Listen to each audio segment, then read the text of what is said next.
একজন professional designer, তার বছরের পর বছর অভিজ্ঞতা, আর তার বিপরীত ফ্রি এআই। আজ যদি এই দুজনের মধ্যে ফাইট হয় তাহলে কে জিতবে? আজ ঠিক আমি এই পরীক্ষাটাই করব। 1500 টাকা দিয়ে একজন রিয়েল প্রো ডিজাইনার হায়ার করব, আর অন্যদিকে আমি নিজেই জিরো বাজেটে শুধু এআই দিয়ে সময় দুজনকেই মাত্র 24 ঘন্টা দেওয়া হবে, কম না বেশি। কিন্তু সবচেয়ে বড় টুইট হলো, ডিজাইনার ভাই জানেই না তার কাজ আজ এআই এর সাথে কম্পেয়ার করা হবে, তাও ফ্রি এআই এর সাথে। ওকে, আমি সোজা ফেসবুকের মধ্যে চলে গেলাম এবং অনেক খোঁজাখুঁজির পর একজনকে পেলাম, এবং একজনের পোর্টফোলিও দেখে পুরো মাথা নষ্ট। তো সাথে সাথে তাকে মেসেজ দিলাম আর বললাম, ভাই আপনার রেট কত? এবং তিনি আমাকে একটু পরে রিপ্লাই করে বললো, ভাই যে 1000 টাকা। এবং তাকে আমি বললাম যে ভাই আপনাকে আমি 500 টাকা বেশি করে দেবো, কিন্তু আপনাকে বেস্ট করে বানাতে হবে। কিন্তু তাকে আমি বলিনি যে তাকে আমি এআই এর সাথে কম্পেয়ার করব, কারণ আজ টাকার খেলা না, আজ খেলা হবে স্কিলের। ওকে, তাকে আমি 80% পেমেন্ট করে দিয়েছি।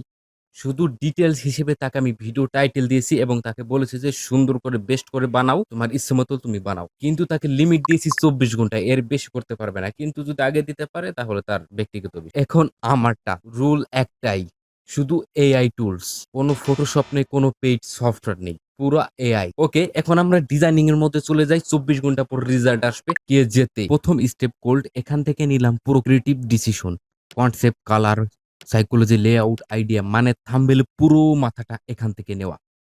এবং দ্বিতীয়তে চলে গেলাম চ্যাট জিপিটি, সেখান থেকে নিলাম একটি ডিটেলস ইমেজ ফন্ট, বারবার রিফাইন করলাম, মানে অ্যাকচুয়ালি কেমন হয় সেটা পরীক্ষা করার জন্য। এবং দ্বিতীয় স্টেপে, ফাইনাল স্টেপে গেলাম যে গুগল জেনেমি। তো শুরু হলো ইমেজ জেনারেশন, কোনটা অফ, কোনটা উইথ, কোনটা একদম ভুল, এগুলো বারবার চেষ্টা করলাম এবং এখান থেকেই ফাইনাল হলো। তো কাজের শেষে দুঃখের সাথে একটা সত্য কথা বলি, সেটা হলো ফ্রি টুলস এর লিমিট শেষ হয়ে গেছে আমার। মানে ফ্রি কাজ আর করতে হলো না, নিজের প্রিমিয়াম অ্যাকাউন্ট দিয়ে লগ ইন করে কাজ করতে হয়েছে। টেকনিক্যালি প্রজেক্টে জিরো বাজেট আর রইলো না। 50টির বেশি ফন্ট, মোট সময় লেগে গেছে আমার 12 ঘন্টার বেশি। তো আমার কাজ অলরেডি কমপ্লিট, কিন্তু শেষে আমাকে এআই যে রেজাল্ট দিয়েছে সেটা আমি দেখে সত্যি হতবাক। ওকে, 24 ঘন্টা শেষ, ডিজাইনার তার কাজ ডেলিভারি করেছে 20 ঘন্টার মধ্যে, আরো 4 ঘন্টা বাকি ছিল। ওকে, এখন কম্পেয়ার করে দেখি কে কাজটা বেশি ভালো করেছে, হিউম্যান ডিজাইনার নাকি এআই ডিজাইনার। ওকে গাইস, প্রথমে আমরা এআই থাম্বনেল দিয়ে দেখবো যে ওটা ভালো দিক এবং মন্দের দিক ওটা কেমন কি হয়েছে, ঠিক আছে। তো এখানে বলতে গেলে এখন প্রথম নতুন ডিজাইনারকে একেবারে পুরোপুরি রিপ্লেস করে ফেলবে। তো যে চমৎকার ডিজাইনটা আমাকে দিয়েছে, ঠিক আছে। এখন আসল কথা হচ্ছে, এটার ভালো দিক হচ্ছে টেক্সটটা একটু দেখা যাইতেছে, মানে নর্মাল যেটা, মানে একটা মিডিয়াম সাইজে যেটা পড়ে ডিজাইন, সেটার মধ্যে আর কি এটা আছে, ঠিক আছে। তো এখানে দুর্বল দিকটা হচ্ছে মানে গ্রিন একেবারে, মানে কেমন যেন একটা ক্রাশি, মানে এটা টেস্ট চোখে পড়তে, ঠিক আছে। মানে তেমন একটা প্রিমিয়াম ভাব নাই, মানে কেমন যেন একটা ঝাপসা ঝাপসা লাগতেছে, ঠিক আছে। পিছনে ব্যাকগ্রাউন্ড ইসির মতো দিয়ে রাখছে, ট্রেডিং টাইপ, আর কোনো কিছু নাই এখানে। তাদের চেহারাটা সুন্দরভাবে ডিটাচিং এনে অরিজিনাল ছবিটা দেখায়, অরিজিনাল ছবি, ক্লায়েন্ট অরিজিনাল ছবিটা হলো এটা, ঠিক আছে। মোটামুটি আর কি 10-এর মধ্যে আমি এখানে তাকে আমি 6.5 দিলাম, ঠিক আছে। তেমন একটা প্রিমিয়াম, ওভারঅল এটাকে প্রিমিয়াম ভাইব লাগতেছে না, ঠিক আছে। আর ডোনাল্ড ট্রাম্পের মুখটা একটু প্রিমিয়াম টাইপ আছে, কিন্তু এটাকে আমি দিতে পারছি না, কারণ মানুষ, আমার মনে হয়। ওকে, এখন ফাইনাল কথা হচ্ছে, ভালো দিক হচ্ছে বিটিসি ক্রাশ, এই যে হাতে ডোনাল্ড ট্রাম্পের, এটা এটা সুন্দর, মানে এটা সুন্দর করেছে। এবং স্পষ্ট আর কি বোঝাচ্ছে যে এটা একটা ট্রাম্পকে নিয়ে, ট্রাম্প একটা বক্তব্য দিয়েছে, তার জন্য মার্কেট ক্র্যাশ করছে, এটা হচ্ছে। কিন্তু দুর্বল দিক হচ্ছে যে মানে কেমন একটা হেভিজিবি লাগতেছে, মানে অনেক ট্যাক্স, মানে লেখাটা দিয়ে ফেলেছে, ব্যাকগ্রাউন্ড কোনো ভালো অ্যাডজাস্টমেন্ট নাই। ওকে, এখন মানুষের ডিজাইনটা দেখবো, ঠিক আছে। তো এটা হলো মানুষের ডিজাইন। আমার দেখে কি বলবো, এখন আপনি বলতে পারেন যে আপনিও একজন ডিজাইনার, এখন আপনি তো এমনি মানুষের ডিজাইনটা ভালোই পারবেন ভাই। এখানে প্রিমিয়াম লুকটা দেখেন, ঠিক আছে, এখানে প্রিমিয়াম লুকটা দেখেন।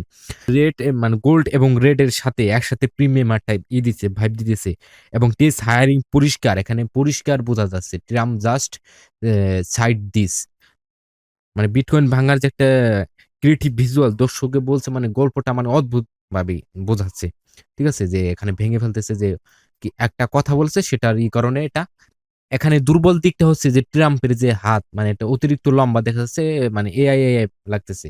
আর ক্লায়েন্ট চাইলে আরেকটু তাকে এই একটু আরেকটু মাঝখানের দিকে আনতে পারতেছো, ঠিক আছে। তো তাছাড়া আমার কাছে ভালো লাগছে। এখন একটা রেটিং আমি তো এটার আমি রেটিং দিলাম 8-এ 8 দিয়েছি, ঠিক আছে? তো এখানে রেজাল্ট কি? রেজাল্ট হলো এআই হেরে গেছে এইবার। কিন্তু এআই প্রতিদিন ইমপ্রুভ হচ্ছে। কিন্তু আমি একটু ডিসকভার করে দেখলাম যে ডিজাইনার নিজেই এআই ইউজ করেছে। তাহলে পার্থক্য কোথায়? পার্থক্য হলো তার বছরের এক্সপেরিয়েন্স আর তার হিউম্যান টাচ। এআই ছিল তার হাতিয়ার কিন্তু ব্রেন ছিল তার নিজের। সেটাই তাকে উইনার বানিয়েছে।